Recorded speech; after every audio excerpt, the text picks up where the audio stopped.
हम 7th semester का subject MCT देख रहे थे। एमसीटी का फुल फॉर्म होता है management concept and techniques.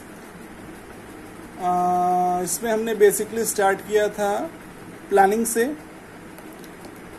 Planning का मतलब होता है कि भाई किसी भी ऑर्गेनाइजेशन को हम सेट करते हैं, सेटअप करते हैं, शुरू करते हैं, है ना। तो स्टार्टिंग में हमको किस चीज़ का ध्यान रखना चाहिए, आगे की प्लानिंग हमको कैसे करनी चाहिए, है ना, जिससे कि हमको मैक्सिमम प्रॉफिट हो, लॉस हमारा मिनिमम जाए, है ना। हमने शेयर मार्केट्स के एग्जांपल देखे थे और ये देखा था कि भाई स्कॉलर्स से हमको बात करना ज़रूरी होता है, जो उसके जानकार होते हैं उनसे हमको बात करना ज़रूरी होता है कि भाई किस में हमको इन्वेस्ट करना है, किस में हमको नहीं करना है।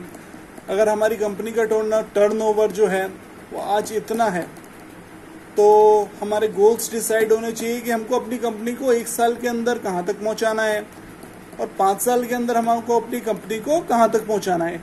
ये पहले से प्री डिसाइडेड होना चाहिए। इससे क्या फ़ायदा होता है कि भाई अगर आप अपने लक्ष्य से इधर उधर होते हैं तो आप दोबारा पटरी पर ला सकते हैं, उनको रिजॉल्व करके जो भी दिक्कतें आ रही हैं, डिस्प्यूट्स आ रहे हैं, उनको रिजॉल्व करके आप दोबारा सही पटरी पर आ सकते हैं, आपको अगर लक्ष्य पहले से पता है। दूसरी बात, अगर आपके गोल्स डिसाइड हैं तो आपका एफर्ट जो होता है वो फोकस्ड हो जाता है, ठीक है, एक पर्टिकुलर दिशा की तरफ हो जाता है ना। तो प्लानिंग में हमने बेसिकली क्या क्या देखा था, कैरेक्टरिस्टिक ऑफ प्लानिंग बेसिकली क्या होती है ना। नेचर ऑफ प्लानिंग हमने देखा था। इसके बाद हमने इंपॉर्टेंस ऑफ प्लानिंग देखा था कि भाई प्लानिंग की आवश्यकता पड़ती क्यों है। हम अगर ऐसे ही काम करना शुरू कर दें तो क्या दिक्कत है। तो अगर आप ऐसे ही काम करना शुरू कर देंगे तो लॉस की संभावनाएं अधिक होंगी। इसके बाद हमने देखा था कि टाइप्स ऑफ प्लान्स क्या होते हैं। इसके बाद पिछली क्लास में हमने डिस्कस किया था कि प्रोसीजर्स क्या होते हैं और पॉलिसीज क्या होती है ना। और प्रोसीजर और पॉलिसीज के बीच में हमने अंतर देखा था कि भाई प्रोसीजर्स जो होते हैं, जैसे कि आपके साइंस के एक्सपेरिमेंट्स होते हैं, जो आप एक्सपेरिमेंट करते हैं लैब में, वो डिसाइडेड होते हैं। अगर आप A+B करेंगे तो C आएगा, है ना। इस तरीके से जैसे कि आप Na+ और Cl नेगेटिव को अगर आप कंबाइन करेंगे तो NaCl बनेगा, है ना। उसमें ये नहीं हो सकता, उसमें कोई फ्लेक्सिबिलिटी नहीं होती कि भाई ये भी कर दें तो ऐसा हो जाएगा, ऐसा नहीं होता। पॉलिसी में होता है कि भाई आप फ्लेक्सिबल हो सकते हैं भाई, है ना, आप अपने डिसीजंस अलग से भी ले सकते हैं, है ना। कोई रिजिडिटी नहीं होती कि आपको ऐसा कैसे ही करना पड़ेगा, है ना। आज का हमारा टॉपिक है characteristic of a good procedure, है ना। तो the following factors should be observed while setting a procedure. अच्छा, किसी भी प्रोसीजर को आप सेट करते हैं तो इन चीजों का ध्यान रखना जरूरी होता है। पहला क्या दिया है, based on facts. A procedure should be based on adequate facts of the particular situation and not guesses or wishes। यानी आप कोई भी प्रोसीजर अगर स्टार्ट करते हो तो वो सच्चाई के आधार पर होना चाहिए, है ना। आपकी खोज आपने क्या किया है, सर्वे किया है, उसके आधार पर होना चाहिए, अंदाजे के आधार पर नहीं चलना चाहिए हमें। For each case due consideration must be given to the objectives, physical facilities, the personal and the type of work. यानी हर केस के लिए हमें पहले से ध्यान रखना जरूरी होता है कि भाई हमारा लक्ष्य क्या है, हमारे पास कितनी मैन पावर है, कितने लोग हैं हमारे पास। दूसरी बात, ये किस किस्म का काम है ना।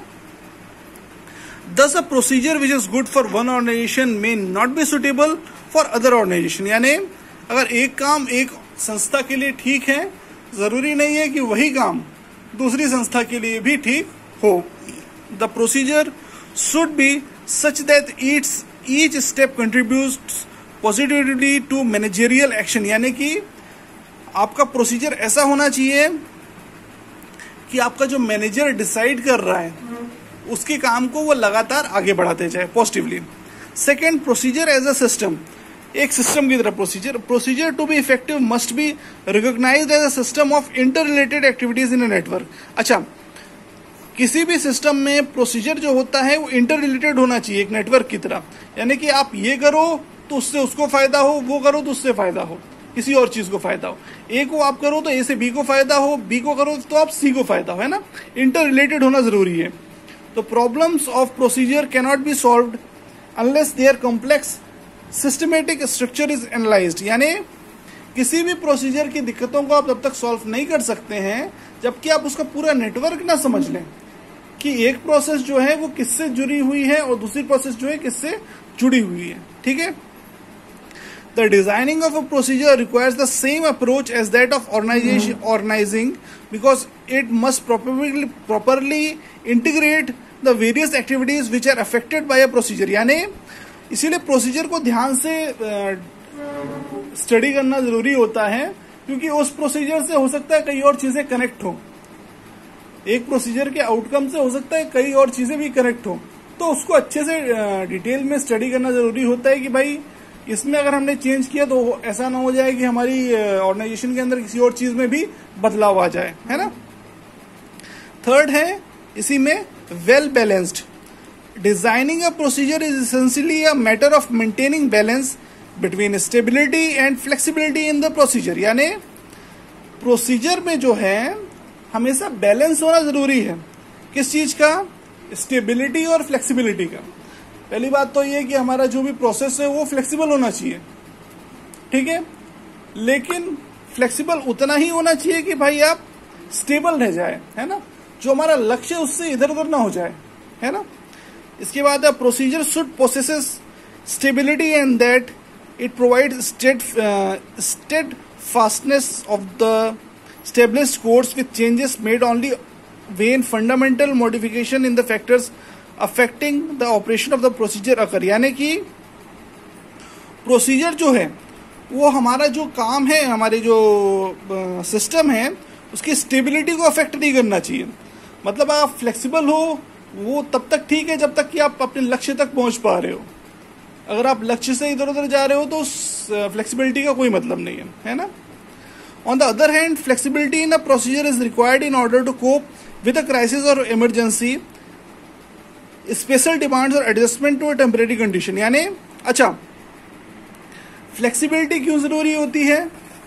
फ्लेक्सिबिलिटी इसलिए जरूरी होती है कि भाई एकदम से कोई आपदा आ जाए, जैसे कोरोना वगैरह आ गया, तो भाई उसके हिसाब से आप चेंज कर पाओ।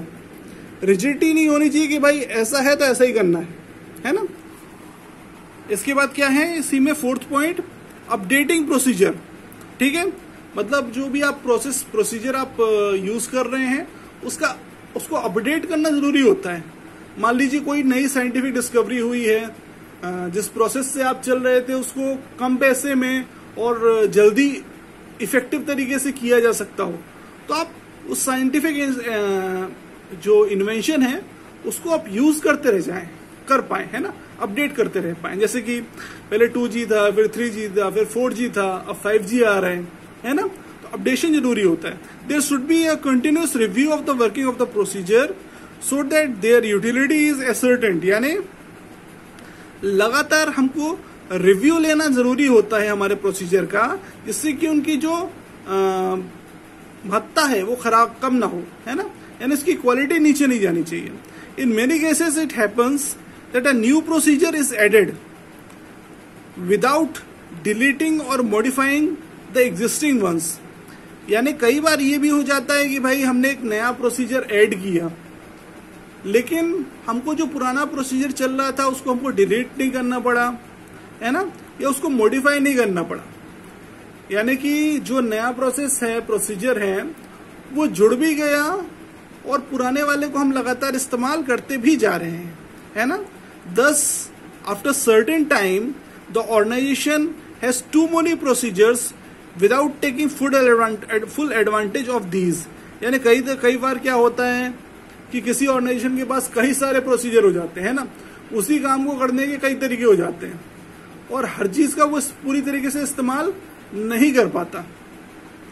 द पीरियोडिकल रिव्यू में specify the desirability of a procedure and unnecessary ones may be eliminated, यानी आप अगर लगातार रिव्यू करते रहेंगे उससे क्या होगा कि भाई हमको क्लियर हो जाएगा कि भाई अब इस प्रोसीजर की आवश्यकता नहीं है, हमारे पास एक अपडेटेड प्रोसीजर आ गया है, तो अब जिसकी आवश्यकता नहीं है आप उसको लगातार हटाते जाएंगे और अपडेट करते जाएंगे, है ना, जिसकी जरूरत है उसी को रखें, है ना। और फिफ्थ और लास्ट पॉइंट है इसका minimum procedures. The basic principle of procedure is that they should be kept to the minimum possible, after all every procedure cost something to the organisation in terms of managers time, paper handling, delay. अच्छा, एक और चीज ये होती है कि basic principle होता है कि कोई भी प्रोसीजर हो उसको कम से कम लोगों तक पहुंचाना चाहिए उसकी जानकारी, क्योंकि